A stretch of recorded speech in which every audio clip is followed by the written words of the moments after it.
Passo número 5 em direção à riqueza. A imaginação. Todas as oportunidades de que você precisa na vida estão esperando em sua imaginação. Imaginação é a oficina da mente, capaz de transformar energia mental em realização e riqueza. Imaginação é literalmente a oficina em que se moldam os planos criados pelo homem.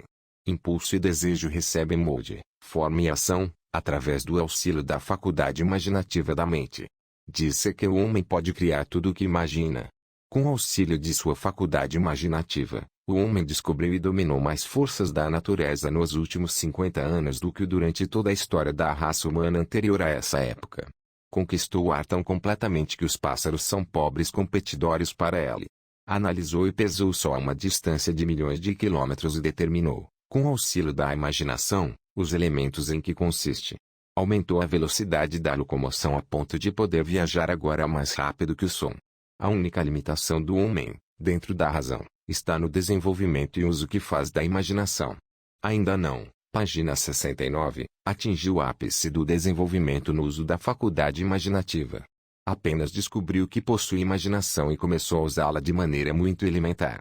Sintética e criadora. A faculdade imaginativa funciona de duas maneiras. Uma é conhecida como imaginação sintética e a outra como imaginação criadora. Imaginação sintética, através dessa faculdade, pode-se arrumar velhos conceitos, ideias ou planos em novas combinações. Essa faculdade nada cria. Apenas trabalha com o material da experiência, educação e observação, com que é alimentada. É a faculdade mais usada pelo inventor, com exceção do gênio, que força a imaginação criadora, quando não pode resolver um problema pela imaginação sintética. Imaginação criadora. Pela faculdade da imaginação criadora, a mente finita do homem tem comunicação direta com a inteligência infinita. É a faculdade pela qual se recebem pressentimentos e inspirações. É através dela que todas as ideias novas ou básicas são transmitidas ao homem. E através dela também que um indivíduo pode sincronizar ou comunicar-se com os subconscientes de outros. A imaginação criadora trabalha automaticamente da maneira descrita nas páginas subsequentes. Essa faculdade só funciona quando o consciente trabalha num ritmo excessivamente rápido, como por exemplo, quando o consciente é estimulado pela emoção de um forte desejo. A faculdade criadora se torna mais alerta na proporção em que é desenvolvida pelo uso.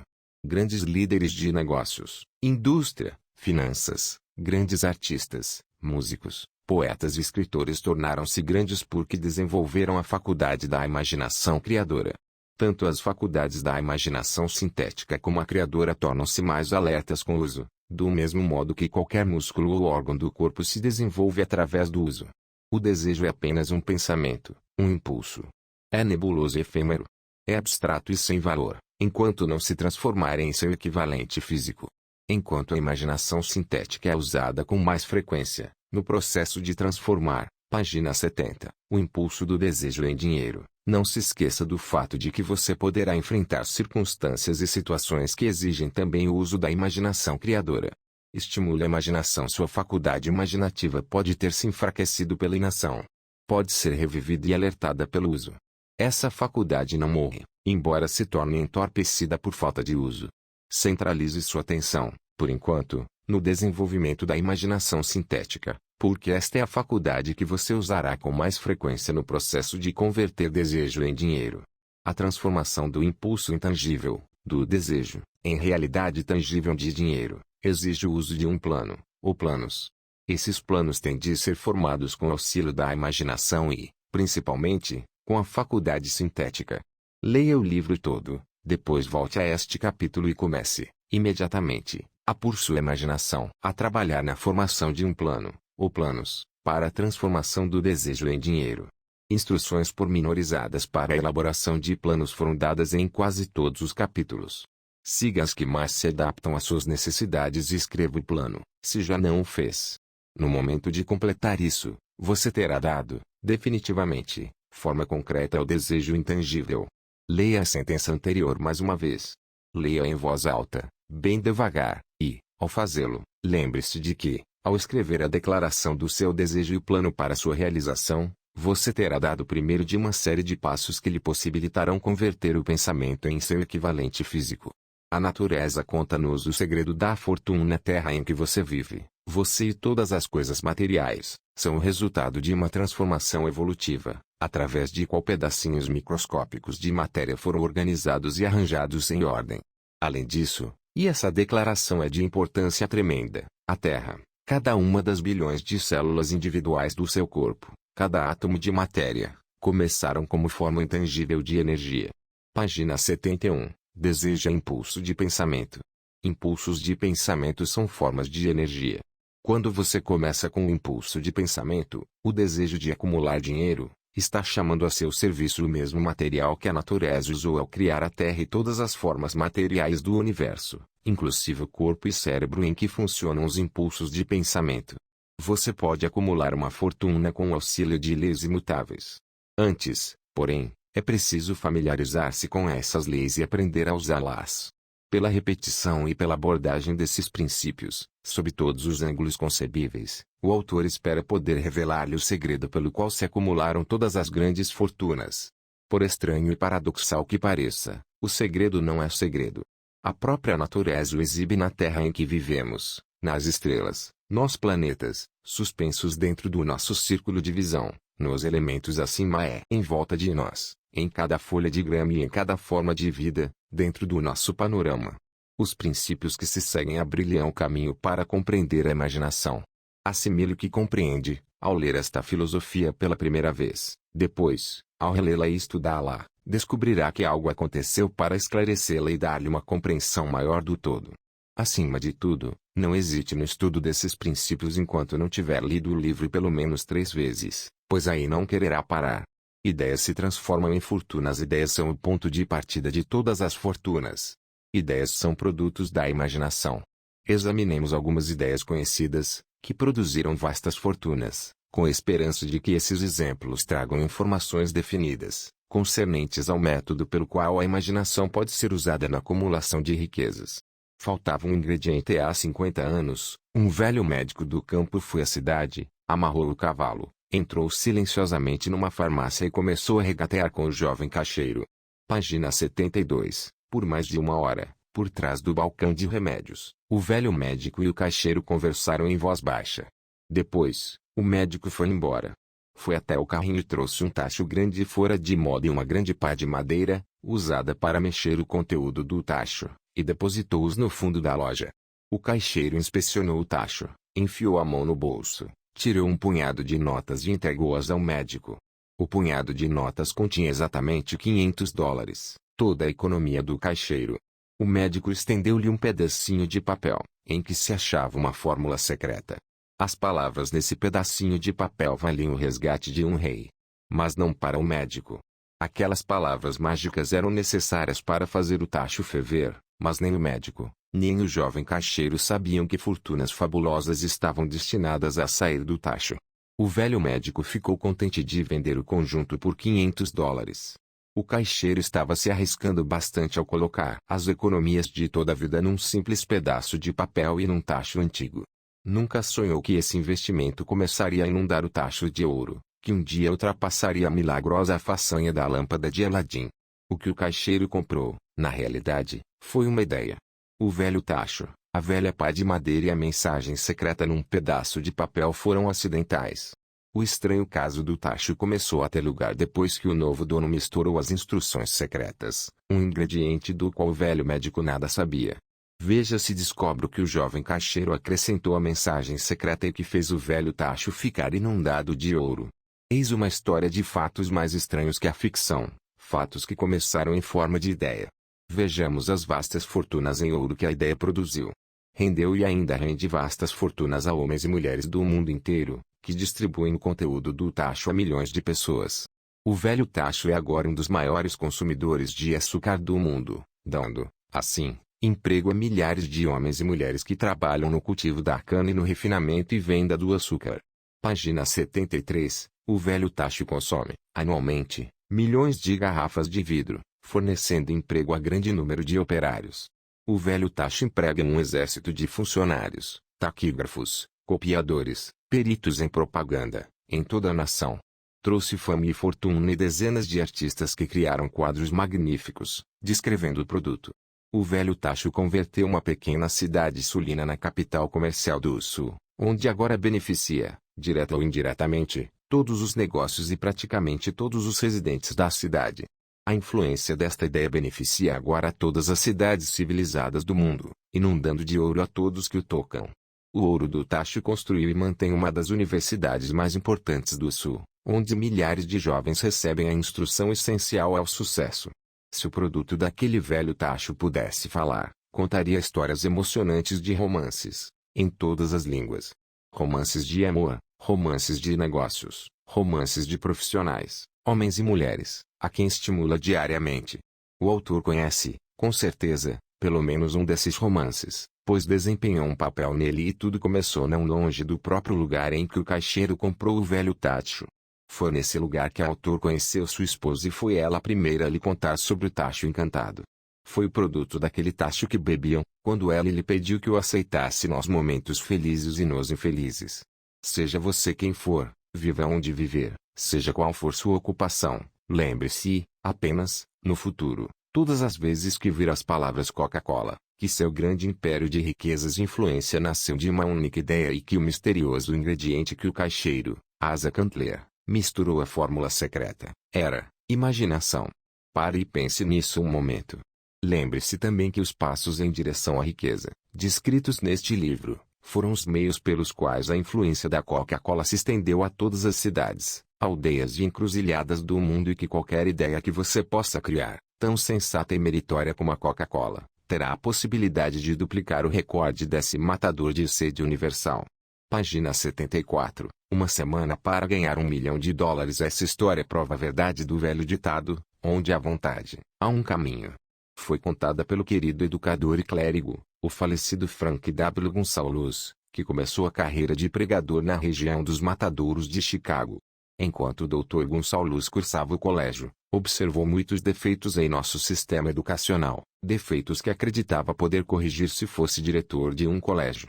Resolveu organizar um novo colégio, em que aplicaria suas ideias, sem ser tolhido por métodos ortodoxos de educação. Precisava de $1 milhão para realizar o projeto. Onde poderia ele obter tão grande soma de dinheiro? Essa era a pergunta que absorvia os pensamentos do jovem e ambicioso pregador. Contudo, parecia não fazer progresso nenhum. Todas as noites levava esse pensamento para o leito. Acordava com ele, pela manhã. Levava-o consigo a toda parte. Revirava-o na cabeça, até que se tornou, para ele, obsessão consumidora. Sendo filósofo, além de pregador, o Dr. Gonçalves reconhecia, como todos os que vencem na vida, que a definição de propósitos era o ponto de partida, do qual se deve começar. Reconhecia, também, que propósitos definidos exigem animação, vida e poder, quando sustentados por um desejo ardente de traduzir esses propósitos em seus equivalentes materiais. Sabia todas essas grandes verdades, mas não sabia onde ou como obter $1 milhão. O procedimento natural teria sido desistir e fugir, dizendo: bem, minha ideia é boa, mas nada posso fazer com ela, porque jamais terei o necessário $1 milhão. É exatamente isso que faria a maior parte das pessoas, mas não foi o que ele fez. O que disse e fez é tão importante que eu vou apresentá-lo agora e deixar que fale por si. Uma tarde de sábado, estava eu sentado no meu quarto, pensando nos meios e modos de arranjar o dinheiro para realizar meus planos. Fazia já 2 anos que pensava, mas nada fizera a não ser pensar. Decidi, então, naquele momento, que obteria $1 milhão numa semana. Como? Não me incomodava. A coisa mais importante fora a decisão de obter o dinheiro, num prazo específico, e quero dizer-lhe, página 75, que, no momento em que cheguei à decisão definida de conseguir o dinheiro, num prazo determinado, estranha sensação de segurança se apossou de mim, como nunca experimentara antes. Algo dentro de mim parecia dizer, por que não chegou a essa decisão há muito tempo? O dinheiro estava à sua espera o tempo todo. As coisas começaram a acontecer depressa. Telefonei aos jornais e anunciei que pregaria um sermão, na manhã seguinte, intitulado, O que eu faria se tivesse $1 milhão. Comecei a trabalhar no sermão, imediatamente, mas devo dizer-lhe, com franqueza, que a tarefa não era difícil, porque eu já estava preparando o sermão há quase 2 anos. Muito antes da meia-noite terminei de escrever o sermão. Fui deitar e dormi com uma sensação de confiança, pois já me via de posse do $1 milhão. Na manhã seguinte, levantei-me cedo, li o sermão, Depois me ajoelhei e pedi que meu sermão chegasse à atenção de alguém que pudesse fornecer o dinheiro necessário. Enquanto orava, senti novamente a sensação de segurança de que o dinheiro viria. Em minha excitação, saí sem o sermão e só descobri o esquecimento no momento de chegar ao púlpito, pronto para lê-lo. Era tarde demais para voltar e trazer as notas. E que benção não ter podido fazê-lo. Ao invés, meu próprio subconsciente forneceu o material necessário. Quando me levantei para começar o sermão, fechei os olhos e falei de todo o coração e com toda a alma, dos meus sonhos. Não só falei ao auditório, como imagino também ter falado a Deus. Disse o que faria com $1 milhão, se a soma me viesse ter às mãos. Descrevi o plano que tinha em mente, para a organização de uma grande instituição educacional, onde os jovens aprendessem a fazer coisas práticas e, ao mesmo tempo, desenvolvessem a mente. Quando terminei me sentei. Um homem se ergueu, devagar, do assento em que se achava, numa das 3 últimas fileiras e caminhou em direção ao púlpito. Fiquei curioso de saber o que faria. Chegou ao púlpito, estendeu a mão e disse: Reverendo, gostei do seu sermão. Acredito que possa fazer tudo o que disse que faria, se tivesse $1 milhão. Para provar que creio no Senhor e em seu sermão, se vier ao meu escritório amanhã, de manhã, eu lhe darei $1 milhão. Meu nome é Philip D. Armour. O jovem Gonçalves foi ao escritório de Armour e recebeu $1 milhão. Com o dinheiro, fundou o Instituto Tecnológico Armour, conhecido agora como Instituto Tecnológico de Illinois. $1 milhão necessário veio como resultado de uma ideia. No fundo da ideia estava o desejo que o jovem Gonçalves cultivara durante quase 2 anos. Página 76. Observe este fato importante. Ele recebeu o dinheiro 36 horas após ter chegado a uma decisão final, em sua mente, no sentido de consegui-lo, e ser resolvido por um plano definido para isso. Nada havia de novo ou excepcional em Gonçalves ter pensado vagamente no $1 milhão e em sua esperança, semanal, de obtê-los. Outros antes dele e muitos desde então tiveram pensamentos similares. Mas havia algo de excepcional e diferente na decisão que alcançou naquele sábado memorável, quando pôs a incerteza para trás e disse, com determinação: obterei o dinheiro numa semana. Além disso, o princípio pelo qual o Dr. Gonçalves conseguiu seu $1 milhão ainda vive. Está ao seu alcance. Essa lei universal é tão exequível hoje como era quando o jovem pregador fez uso dela, com tanto sucesso. Propósito definido mais planos definidos. Observe que Asa Candler e o Dr. Frank Gonçalves tinham uma característica comum. Ambos conheciam a assombrosa verdade de que ideias podem ser transformadas em dinheiro pelo poder do propósito definido mais planos definidos. Se você é dos que acreditam que trabalho árduo e honestidade bastam para trazer riquezas, despreze o pensamento. Não é verdade. Riquezas, quando vêm em grandes quantidades, nunca são o resultado apenas de trabalho árduo. A riqueza vem, se é que vem, em resposta a exigências definidas, baseadas na aplicação de princípios definidos e não por acaso ou sorte. Falando de modo geral, ideia é um impulso de pensamento que impele a ação por um apelo à imaginação. Todos os bons vendedores sabem que ideias podem ser vendidas onde não se pode vender mercadorias. Balconistas comuns não sabem, por isso é que são comuns. Um editor de livros de baixo preço fez uma descoberta de bastante valor para editores. Descobriu que muita gente compra títulos e não o conteúdo dos livros. Pela simples mudança de título dos livros que não vendiam, as vendas desses livros subiam, num pulo, de mais de 1 milhão de exemplares. Não se mudava, de modo algum, o conteúdo do livro. Apenas se arrancava a capa, que trazia o título invendável, substituindo-a por uma nova, com título de valor para a bilheteria.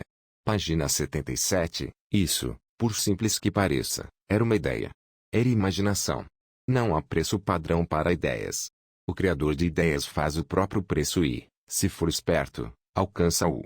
A história de praticamente quase todas as grandes fortunas começa no dia em que um criador de ideias e um vendedor de ideias se reuniram e trabalharam em harmonia. Carnegie cercou-se de homens que sabiam fazer tudo o que ele sabia, homens que criavam ideias, homens que punham ideias em ação e fez-se, assim como a outros, fabulosamente rico. Milhões de pessoas atravessam a vida esperando oportunidades favoráveis. Talvez uma oportunidade favorável possa trazer outra, mas o plano mais seguro é não depender da sorte. Foi uma chance favorável que me deu a maior oportunidade de minha vida, Mas, 25 anos de esforço decidido tiveram de ser dedicados àquela oportunidade, antes que se tornasse uma realidade. A chance consistiu em minha sorte de conhecer e ganhar a cooperação de Andrew Carnegie. Nessa ocasião, ele plantou minimamente a ideia de organizar os princípios da realização numa filosofia do sucesso. Milhares de pessoas aproveitaram as descobertas feitas em 25 anos de pesquisa e inúmeras fortunas foram acumuladas com a aplicação da filosofia. O começo foi simples. Foi uma ideia que qualquer um podia ter desenvolvido. A oportunidade favorável chegou através de Carnegie, mas o que dizer da determinação, do propósito definido, do desejo de alcançar o objetivo e do esforço persistente de 25 anos? Não era um desejo comum o que sobreviveu a desapontamentos, desânimos, derrotas temporárias, críticas e o constante lembrete de perda de tempo. Era um desejo ardente. Uma obsessão. Quando a ideia foi plantada pela primeira vez em minha mente, por Carnegie, ela foi estimulada, cultivada e tentada a permanecer viva. Aos poucos, a ideia se tornou um gigante em termos de poder próprio e me estimulou, cultivou e dirigiu. Ideias são assim. Primeiro você dá a vida, ação e orientação a ideias, depois elas tomam o poder nas mãos e varrem toda a oposição. Ideias são forças intangíveis, mas têm mais poder que os cérebros físicos que as originam. Tem o poder de continuar vivendo, depois que o cérebro gerador voltou ao pó.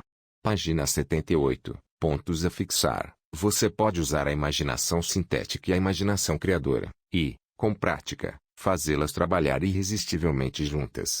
Imaginação é o ingrediente que falta em muitos fracassos, o catalisador de muitos sucessos. Asa Candler não inventou a fórmula da Coca-Cola, forneceu a imaginação, que transformou a fórmula numa fortuna. Dinheiro ilimitado aguarda se você o deseja em quantias definidas, com um propósito definido, apoiado pela imaginação. Esse princípio garantiu $1 milhão a um clérigo que apenas o pediu. Muitas fortunas esperam ser feitas com uma simples ideia. Veja como você pode ganhar milhares ou milhões, mesmo sem um plano original, encontrando uma nova combinação. Até o instrumento mais fino necessita